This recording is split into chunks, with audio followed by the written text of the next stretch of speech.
On the title of on the program, what you'll notice, I said I was going to talk about the climate and energy challenge, and I pictured to do a big grand talk talking about the urgency and the technology and solutions, and then I thought about what I said last night. It's like, well, let's make this a conference like no other, and so I said, well, I'm not going to talk about that. I'm going to talk about my path and some lessons learned along the way that I'd like to share with you. So we're going to start from a really long time ago. So I was just out of my undergraduate, and I went to work at Lawrence Berkeley National Laboratory, a DOE lab, and I went there as basically someone to help with data processing. And amazingly, one of my first projects was to get to work on a geothermal energy project in Klamath Falls, Oregon. And here's a picture you'll see of Klamath Falls. It's a modest-sized community, a lot of agriculture, a lot of natural resources. And the interesting thing about this community is if you look at that hill in the background, that's actually a gigantic fault.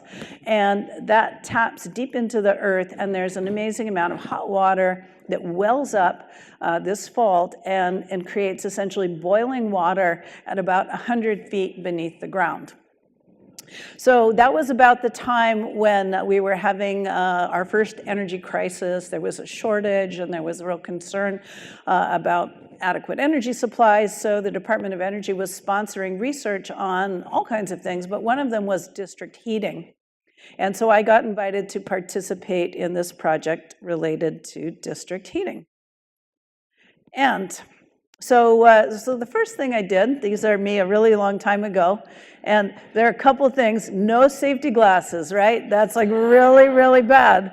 The other insane thing, we had no supervisors here, that was me climbing up an electric pole to hang some wires, but I'll get back there. So anyway, so we went up and we did something called a well test. A well test is you basically pump water out of the ground and you measure the water level in all these nearby wells, and you see what happens. So we did a short little well test, and we concluded that this reservoir, this geothermal reservoir that was like 100 feet beneath the ground, had enough energy to provide a district heating system essentially for the whole downtown area. So I was very excited. I wrote my first technical report. We gave it to the city, and I thought all was great. So I go back home, and one day I get this call from our lab director. And you know, I was really young. I didn't even know my division director, to say nothing of the lab director. So I go to the lab director, and he says, young lady, John Lawrence, the brother of Ernest Lawrence, lives in Klamath Falls, and he has written a scathing letter about your report. He's talking about this Benson report, and what are you doing in Klamath Falls, Oregon? And I go, well, gosh, I don't know. We just did a well test, and it showed that this is a good resource, and that's all we did, you know? And he says, oh, well, he says, that sounds very, very reasonable. So I go, okay. So getting out of that trouble, I go back. Well, we got invited to go back into the community to do some work. And it was really very interesting because it was a perfect example of half the town already had a very good geothermal resource. They lived in the hills there. They were the wealthier people in the community. You could drill a well in your own backyard 100 feet deep, and you had essentially unlimited hot water forever, for anything you wanted. And so when I wrote my report that said, oh, this is a really good resource, what all of them heard is, oh my gosh, this resource that we've relied on for unlimited free hot water is under threat.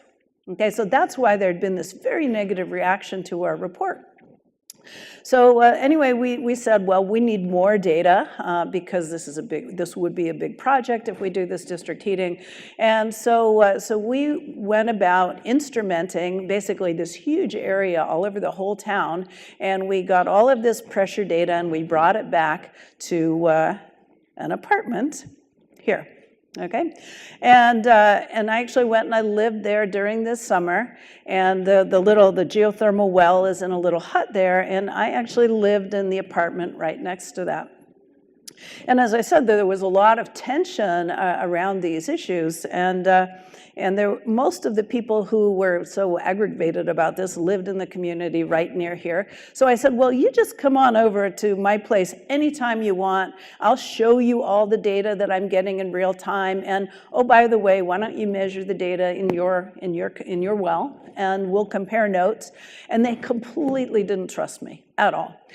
So much so that the electricity meter for this well was actually right there. And every day they would come and they would write down the amount of electricity we used, because they thought I was like turning off the well when they weren't there and stuff.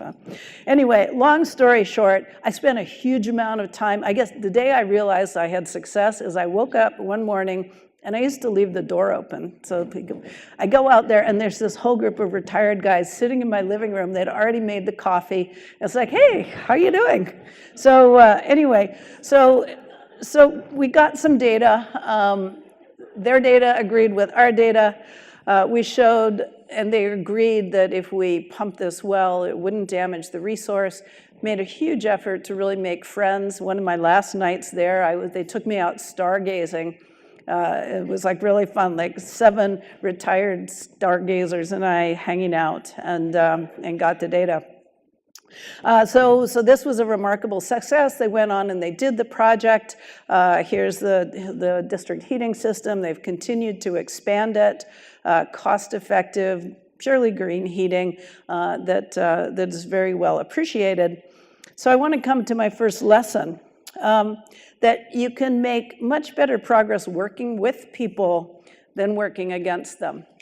And so this is an area that could have been very confrontational. You know, we could have been the elitist people coming from the Bay Area to Klamath Falls, but instead, by really integrating with the community, accepting the fact that they didn't really trust us and asking them verify, it really worked. So working with people is really important. So next story I'm going to talk about is Kesterson Reservoir. This was in the Central Valley. Some of you who are from California might know this story. Actually, I learned about it. I was sitting on my couch. I was a little bit older than the previous, and I was sitting on my couch. I was listening to 60 Minutes, and there was this show called Down the Drain. That was the name of the episode. And basically what had happened is this reservoir, which the Bureau of Reclamation had created, was for wastewater, agricultural wastewater. So they put all this wastewater in these ponds, and they made an attractive habitat for wildlife. But what they didn't realize is that there was selenium in that water. And very quickly, they had perhaps the most well-documented and horrific episode of selenium poisoning.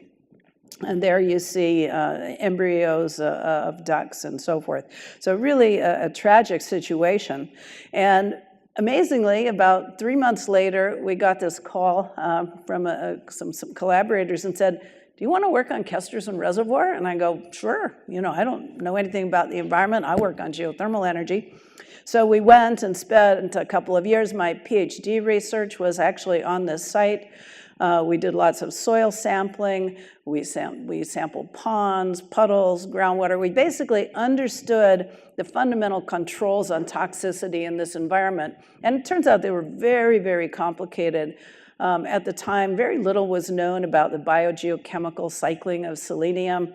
And literally in real time, working together with an interdisciplinary team of biologists, microbiologists, soil scientists, groundwater scientists, geochemists, people at the SLAC National Laboratory on using synchrotron radiation to speciate this. We basically put together the story of how this was working.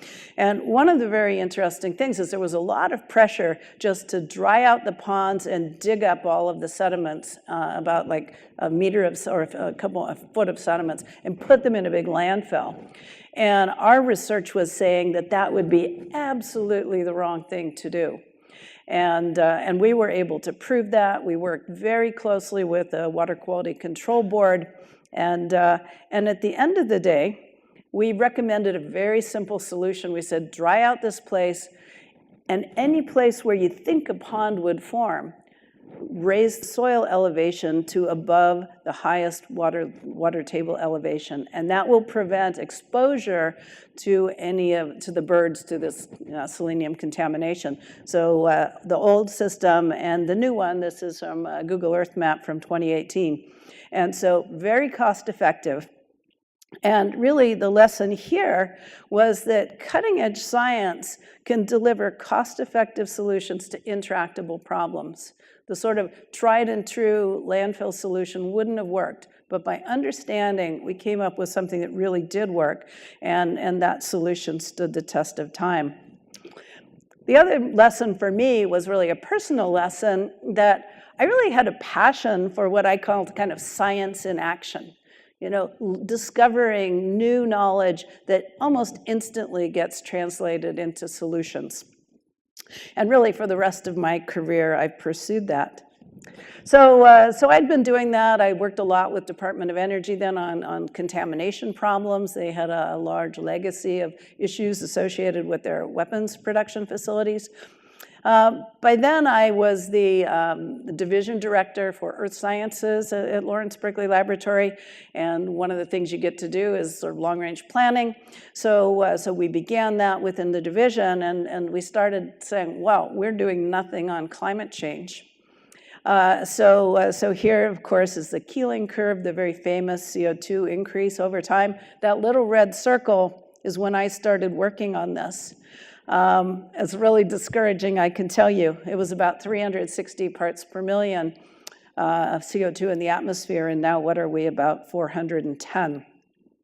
So I began to think, well, what can I do? What do I know about? And what do I think would be meaningful? So I got interested in carbon capture and sequestration.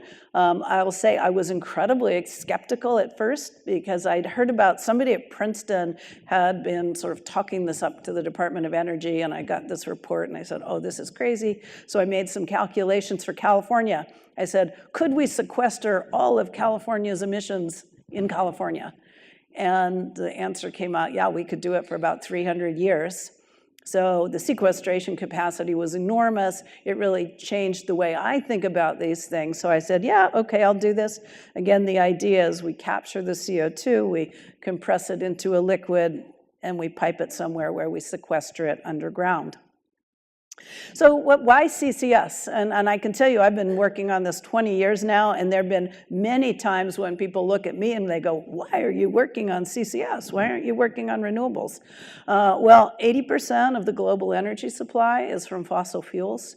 And if you look at history, what we do is when we find a new energy resource, we don't switch out the old one, we just simply add it to the stack. Okay, so it's like if we're going to decarbonize our energy system, we need to go head on the fossil fuels. There are also about 9 billion tons a year of hard to eliminate emissions that today, things like cement manufacturing, load following electricity, that last little bit that allows you to have a stable grid, steel manufacture, cement, refining, aviation, long distance travel. And if we're going to get these, we've either got to reduce them at the source by CCS, or we need to even begin to think about capturing carbon dioxide from the air and pumping it underground. So there's also another reason why CCS. It's really about people. About 1 billion people are still lacking energy access. And we heard a wonderful talk earlier about providing energy access through renewables and microgrids and so forth.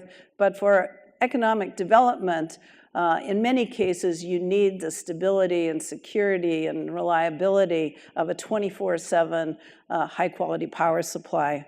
And CCS with natural gas or coal can deliver that.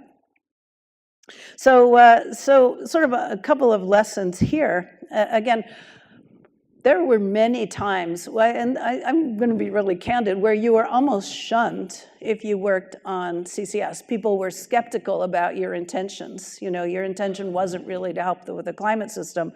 I don't know what they thought my intentions were, but I think we've turned an inflection point. CCS, the interest is now on the rise. We have 44 students in our carbon capture and storage class, and so what I would say to you is, when you're working on something and you think others don't think it's important, trust your own judgment and stay the course.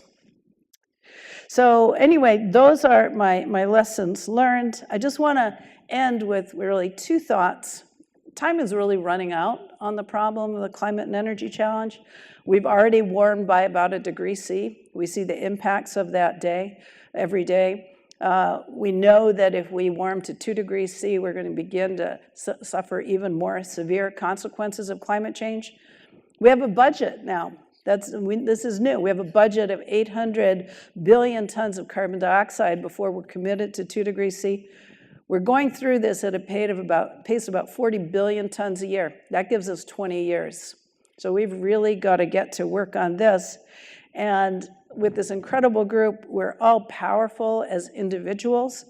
We're even more powerful together. And let's lead the way to a world where everyone has sustainable energy. So thank you for that.